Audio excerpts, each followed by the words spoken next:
Di dalam markas sementara di kota Praja King Feng, cahaya lilin berkelap-kelip. Wu Hao duduk tegak di kursi utama, ekspresinya masih serius, tetapi tanpa kepanikan sebelumnya.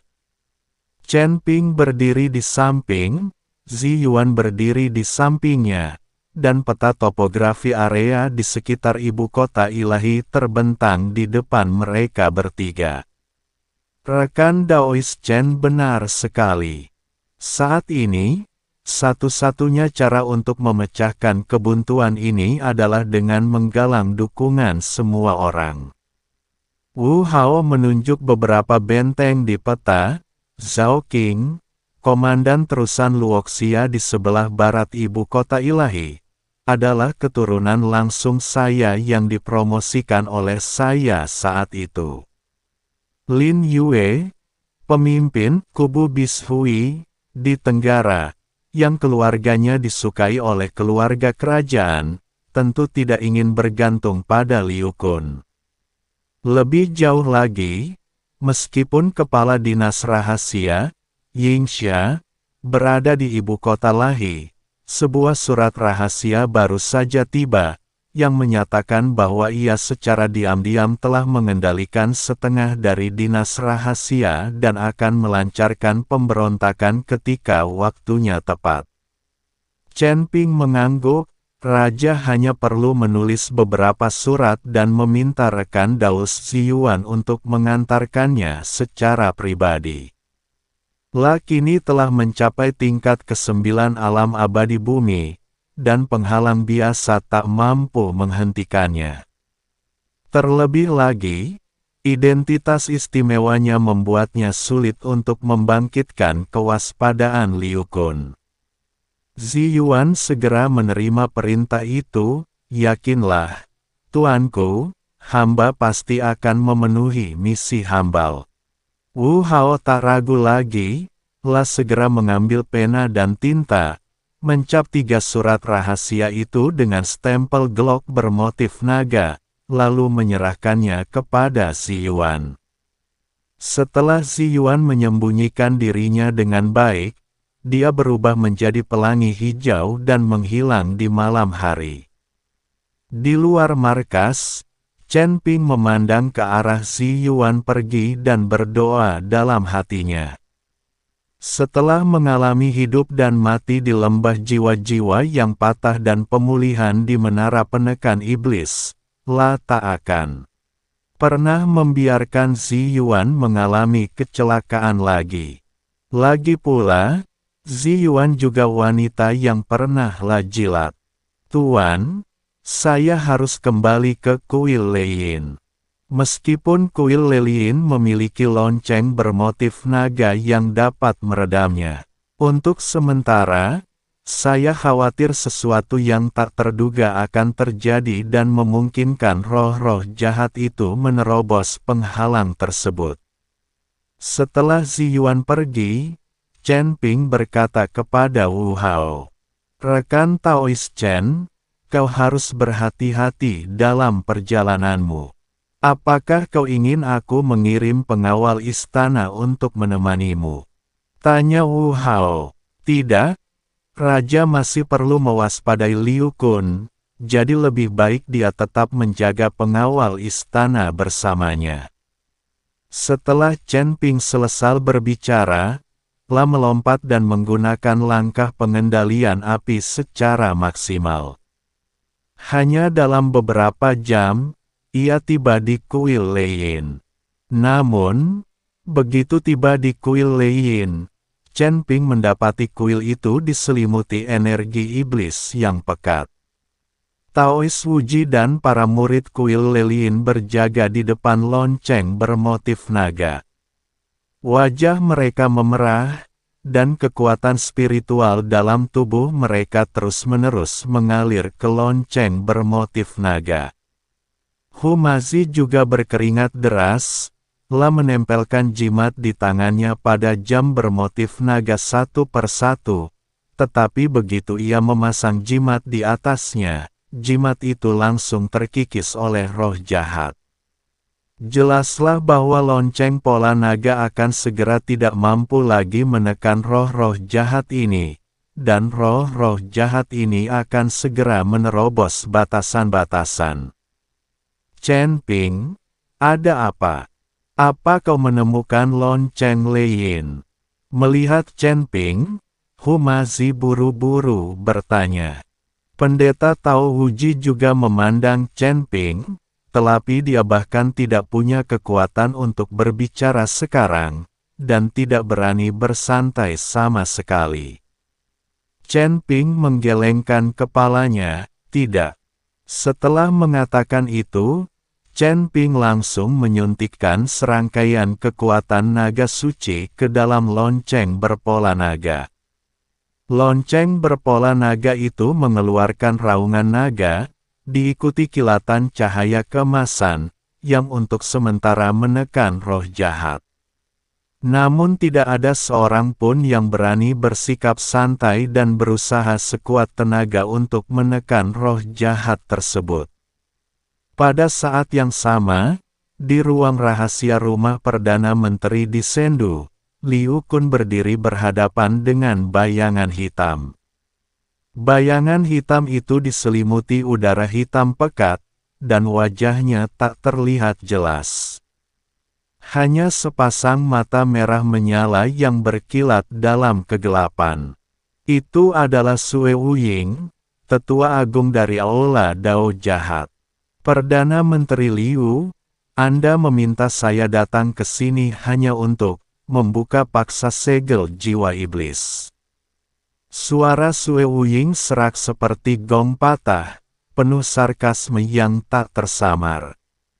Kitab suci pengorbanan adalah artefak suci kuno yang berisi kunci inti segel. Tampaknya, mengandalkanmu dan aku semata-mata hanyalah angan-angan. Wajah Liu Kun menjadi gelap, dan ia menahan rasa tidak senangnya. Mengapa kau begitu ingin menyangkalnya, tetua Sue Wuying? Si tua Barika Wu Hao itu bersikeras dan jelas tidak akan menyerahkan buku panduan pengorbanan itu. Sang putri ada di tanganku. Meskipun aku bisa menahannya, aku tidak bisa menundanya. Tuan ketiga kuil telah mengirim orang untuk menanyakan tentang pernikahan itu. Jika tidak ada jawaban tepat waktu, dia pasti akan curiga. Jika kuil bergabung dengan Wu Hao, kau dan aku akan mati tanpa tempat pemakaman. La berhenti sejenak, lalu mengeluarkan sebuah token hitam dari tas penyimpanannya. Token itu diukir dengan pola sihir yang terpilin dan memancarkan aura menyeramkan. Ini adalah token pemanggil iblis yang kutemukan di antara relik kaisar sebelumnya. Konon token ini dapat berkomunikasi dengan kekuatan jiwa iblis yang tersegel. Tambahkan ke dalamnya formasi pengikis jiwa dari istana Dao Jahatmu, dan darah serta saripati yang dikorbankan oleh 300 kultivator alam abadi duniawi, dan kau mungkin bisa merobek celah pada segel itu. Tatapan mata Sue Wuying tertuju pada ordo iblis, dan sekilas keserakahan terpancar di mata merahnya. Dia merenung sejenak, lalu akhirnya mengangguk, baiklah. Aku percaya padamu kali ini. Kita bertemu besok di Nine Nether Abyss, tempat jiwa iblis disegel. Kalau ini tidak berhasil, jangan salahkan aku karena bersikap kejam. Setelah mengatakan itu, Sue Wuying berubah menjadi gas hitam dan terbang menembus dinding. Liu Kun menatap ke arah dia menghilang. Senyum sinis tersungging di sudut mulutnya. Sue Wuying, saat roh iblis lahir, orang pertama yang akan dilahap adalah kau, hantu tua. Hari kedua, 9 Nether Abyss. Ini adalah area terlarang paling rahasia di kerajaan Tuhan. Jurang maut itu dipenuhi hawa dingin yang menusuk. Sebuah perisai cahaya keemasan raksasa tergantung di tengahnya. Perisai cahaya itu diselimuti rune kuno, yang merupakan segel untuk menekan jiwa iblis.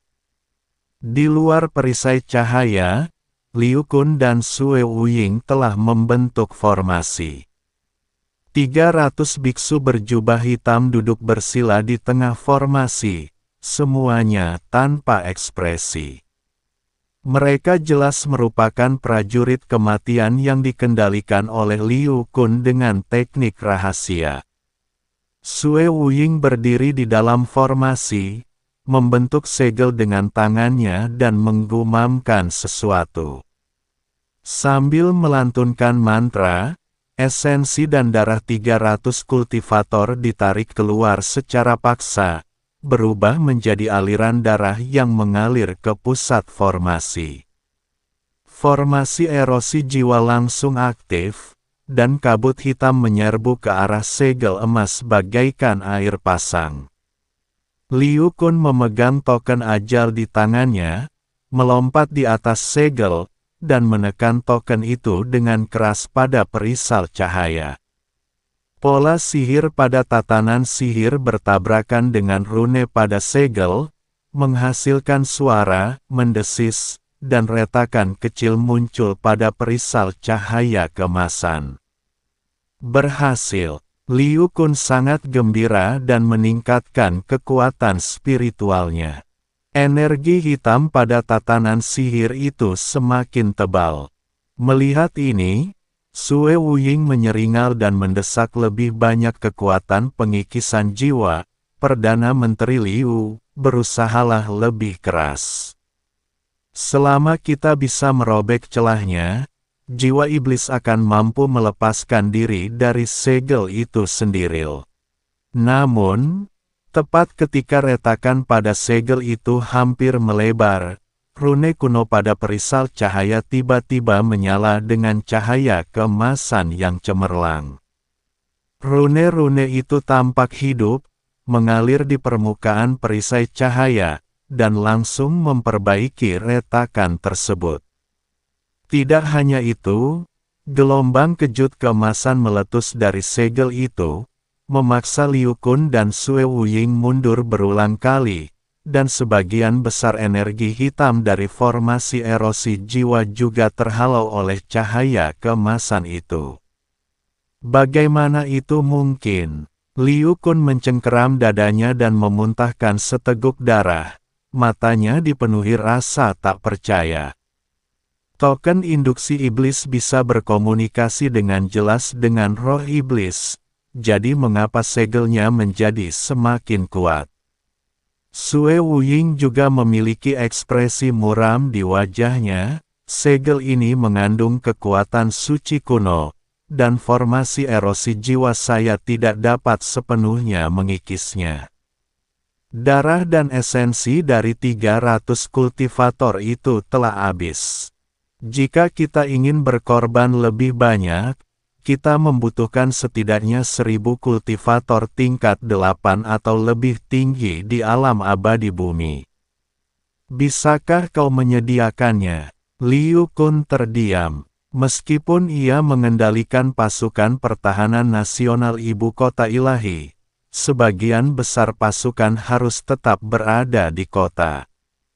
Jika ia memindahkan 1000 kultivator alam abadi bumi tingkat 8 ke atas ke sini, hal itu pasti akan menimbulkan keresahan di dalam pasukan dan bahkan mungkin menimbulkan keresahan di dalam ibu kota ilahi. Apakah benar-benar perlu mengorbankan buku harta karun? Liu Kun menggertakkan giginya, pikiran untuk mundur muncul di hatinya. Tetapi memikirkan godaan untuk mengendalikan langit keenam, lah memaksakan diri untuk menahannya. Penatua Sue Wuying, aula dao jahatmu sangat kuat. Bisakah kau mengirim lebih banyak orang? Setelah segelnya dibuka, kekuatan jiwa iblis akan terbagi rata. Sue Wuying mencibir, dibagi rata. Perdana Menteri Liu punya rencana yang bagus. Sejujurnya, tanpa buku panduan pengorbanan, kau tidak mungkin bisa membuka segelnya. Lagi pula, anggota elit Aula Jalan Jahat tidak berada di surga ke-6. Jika kita kehilangan ribuan kultivator hanya karena roh-roh jahat ini, kepala Aula tidak akan pernah mengizinkannya. Kata-kata Sue Wuying membuat Lu Kun tertegun sejenak, lah hanya bisa menggertakkan gigi dan berkata, sepertinya aku harus bekerja lebih keras pada sang putri. Aku akan membawa sang putri untuk berbicara dengan Wu Hao. Jika dia tidak menyerahkan buku pendeta, aku akan memperkosa putrinya tepat di depannya. Setelah mengatakan itu, Lu Kun pergi dengan marah, berencana untuk membawa sang putri untuk menemukan Wu Hao. Di dalam aula utama kuil Leiyin, udaranya stagnan seperti substansi. Kekuatan naga suci Chen Ping dan kekuatan spiritual Taoist Wuji, Humasi, dan sekelompok murid terus-menerus disuntikkan ke dalam lonceng berpola naga. Cahaya keemasan yang dipancarkan oleh badan lonceng bertabrakan hebat dengan energi iblis yang menyelimuti bagian luar aula, menghasilkan suara, berdengung, seolah-olah lonceng itu akan pecah kapan saja. Tidak, energi iblis semakin kuat. Humasi menyeka keringat di dahinya dan meletakkan jimat terakhir di tangannya pada lonceng bermotif naga. Jimat itu langsung terkikis menjadi abu oleh udara hitam. Roh-roh jahat ini sepertinya dipanggil oleh sesuatu dan semakin gelisah. Wajah Taoist Wuji pucat pasi, energi spiritualnya hampir habis, dan suaranya serak, rekan Taoist Chen, kekuatan lonceng pola naga hampir habis. Retakan pada segelnya semakin melebar. Kita tidak bisa bertahan lebih lama lagi. Chen Ping menggertakkan giginya dan mengeluarkan sisa kekuatan naga terakhir dari tubuhnya. Bayangan naga emas berputar di atas lonceng, dan cahaya keemasan itu untuk sementara menekan roh jahat itu. Namun dia dapat merasakan dengan jelas bahwa aura jahat yang keluar dari dalam segel itu semakin kuat, bagaikan seekor binatang raksasa yang telah tertidur selama-lamanya hendak bangun. Tiba-tiba, tanah bergetar hebat, seluruh kuil Leiyin berada di ambang kehancuran, dan genteng-genteng di atap berjatuhan satu demi satu. Tanah tempat segel itu berada mengeluarkan suara, kresek, dan retakan yang tak terhitung jumlahnya menyebar seperti jaring laba-laba. Energi iblis hitam pekat menyembur keluar dari retakan tersebut, langsung melahap cahaya keemasan di aula. Ledakani, dengan suara keras yang mengguncang langit dan bumi, segel itu hancur total.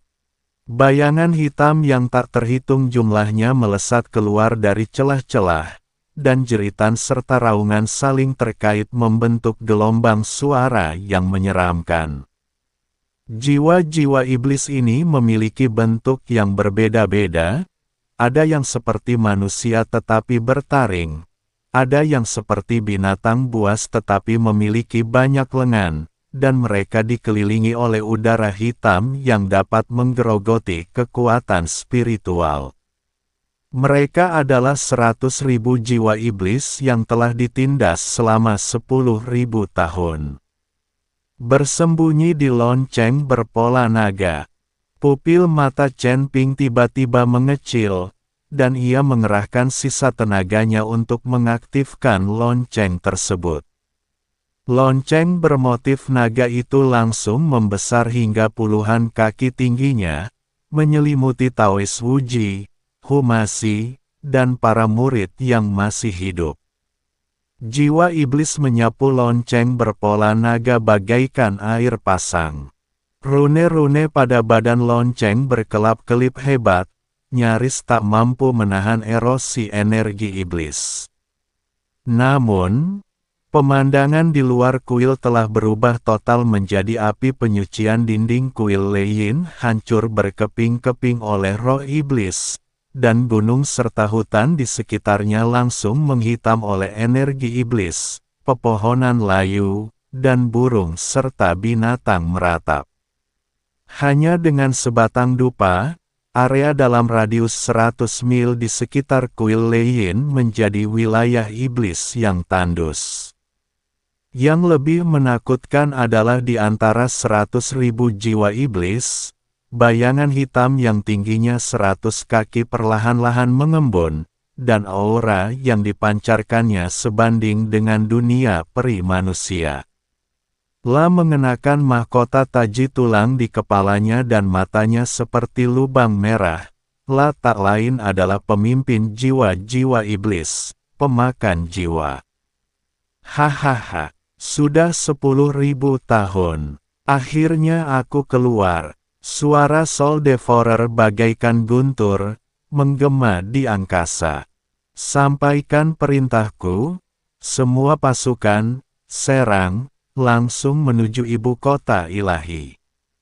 Selamatkan saudara-saudara kita yang tertindas di istana bawah tanah ibu kota ilahi, lalu taklukkan langit keenam.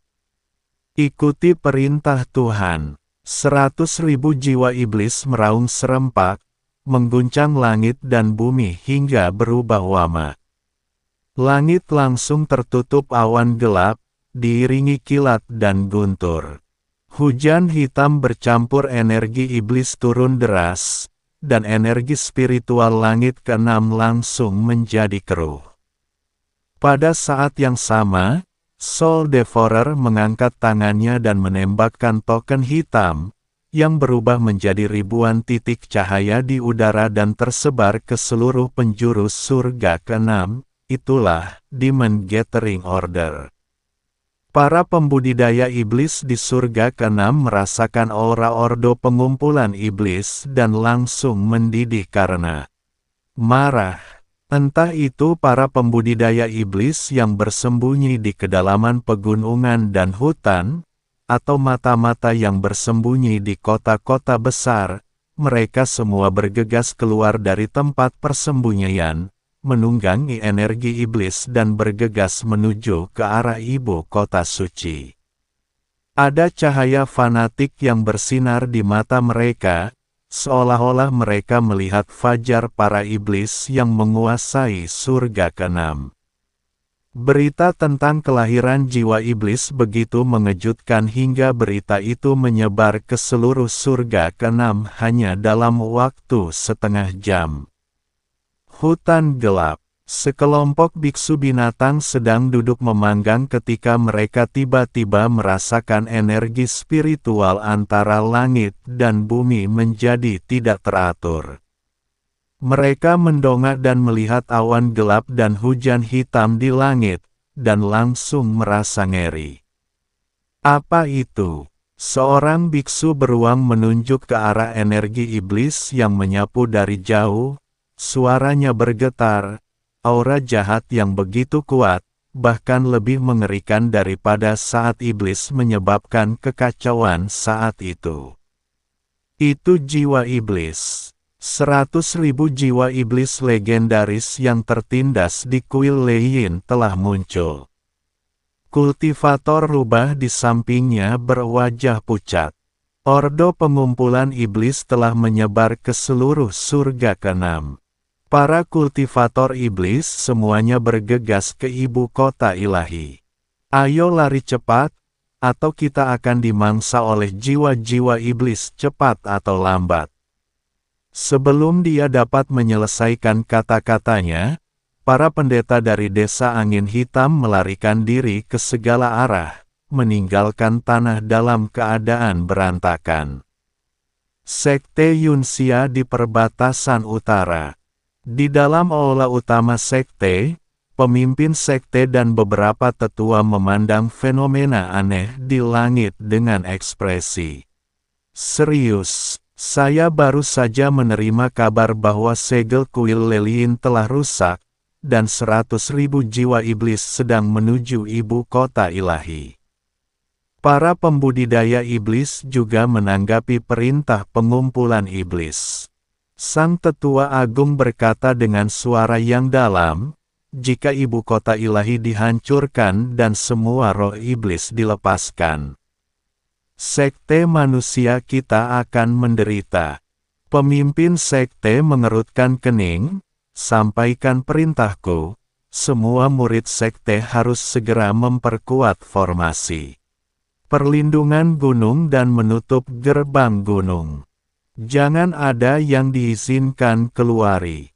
Pada saat yang sama, kami akan mengirim orang ke ibu kota ilahi untuk mengumpulkan informasi. Jika ibu kota ilahi dalam kesulitan, kami akan memutuskan apakah akan mengirim pasukan untuk mendukungnya. Lembah 10.000 binatang di wilayah barat. Penguasa lembah itu adalah seekor harimau putih yang telah hidup selama ribuan tahun, saat ini berdiri di pintu masuk lembah, mengamati energi jahat yang mengarah ke ibu kota dewa, matanya penuh kewaspadaan. Jiwa iblis telah muncul, dan surga keenam akan berada dalam kekacauan. Master lembah macan putih menggeram, beritahu semua suku binatang untuk memperketat pertahanan dan menjaga wilayah mereka dengan ketat.